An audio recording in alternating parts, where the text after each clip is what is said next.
આજરોજ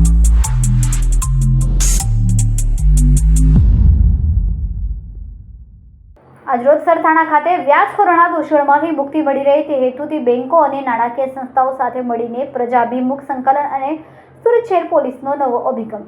સુરત શહેર police zone 1 દ્વારા વ્યાજખોરો વિરુદ્ધ સખત કાર્યવાહી માટે સુરત શહેર પોલીસ આપના દ્વારેના સ્લોગન સાથે સુરતના વરાછા, કાપોદ્રા, પુણા, સારોલી અને સરથાણા પોલીસ દ્વારા રૂબરૂ મુલાકાત માટે લોક દરબારનું આયોજન કરવામાં આવ્યું હતું. તેમાં Surat commissioner Shri Anupamsinh Gehlot, sector 1 વામાંગ જામેર, DCP Bhaktiba ડાબી, એસીપી પી.કે. પટેલ, એસીપી વિપુલ પટેલ તેમજ 5 પોલીસ સ્ટેશનના પીઆઈ અને સ્ટાફની ઉપસ્થિતિમાં 5 કાઉન્ટર લગાવવામાં આવ્યા હતા. તેમજ અલગ અલગ પોલીસ સ્ટેશનના અલગ અલગ ટેબલ ઉપર રહીશોની ફરિયાદ સાંભળવામાં આવી રહી હતી. જેમાં મોટી સંખ્યામાં રહીશો ઉપસ્થિત રહ્યા હતા અને જે પોલીસ સ્ટેશનના વિસ્તારમાં રહેતા હોય તે પોલીસ સ્ટેશનના ટેબલ ઉપર પોતાની ફરિયાદ આપી રહ્યા હતા. આ કાર્યક્રમમાં વરાછા બેંકના જનક કાનજીભાઈ ભાલાડા તેમજ બેંકની ટીમ તેમજ સર્વોદય બેંકની ટીમ પણ ઉપસ્થિત રહ્યા હતા.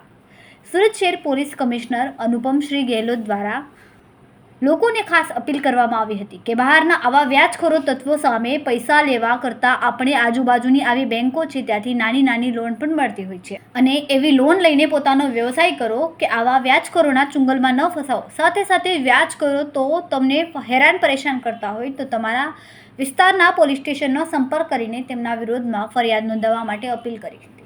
આવા તત્વો સામે સુરત શહેર પોલીસ કમિશનર ખૂબ જ કડક કાર્યવાહી કરવાની બાહેધરી આપી હતી અને આવા લોકોનો ત્રાસ ન સહન કરવા કરતાં તેમજ આવા લોકો વિરુદ્ધ પોલીસને જાણ કરીને આવા લોકો વિરુદ્ધ ફરિયાદ કરવા અપીલ કરી હતી.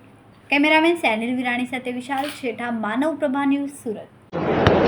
આજે આપણા ઝોન 1 વિસ્તારમાં આવનાર Sarthana police station, Puna police station, Saroli police station, Varachha police station, Kapodra police station વિસ્તારમાં લોકો માટે જે વ્યાજખોરોના વિરુદ્ધમાં એક લોક દરબારના આયોજન કરવામાં આવેલા છે.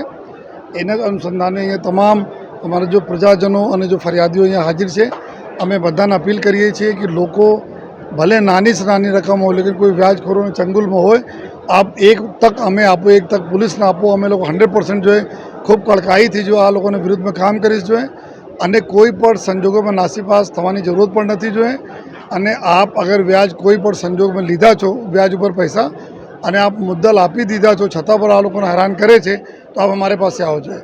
આપ કોઈ પણ પોલીસ સ્ટેશનમાં જાઓ, અમારે પાસે આવો, આપને કાર્યવાહી ખૂબ સરસ રીતે થશે.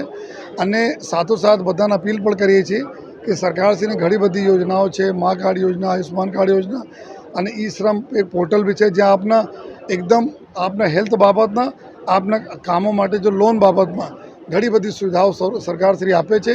આપ એના ઉપયોગ કરવો જોઈએ અને જેના લીધે જો આપ આ લોકોને ચંગુલ ફસાવો છો એનાથી દૂર રહી શકો.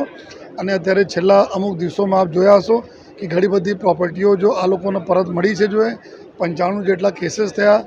અમુક જો આરોપીઓ ઘણા બધા લોકો જેલમાં છે, ઘણા બધા લોકો બહાર આવ્યા તેના પાસાની કાર્યવાહી કરવામાં આવી છે. તો એવા વ્યાજખોરોની વિરુદ્ધમાં જો ગુજરાત સરકારના ડ્રાઈવ છે, જો અભિગમ છે, કોઈને મૂકવામાં આવશે નહીં.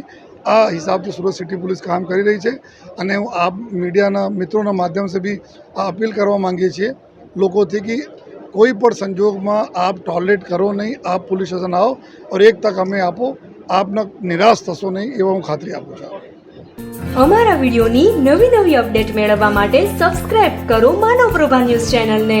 બેલ આઇકન ક્લિક કરો લેટેસ્ટ વિડીયો સૌથી પહેલા મેળવવા માટે.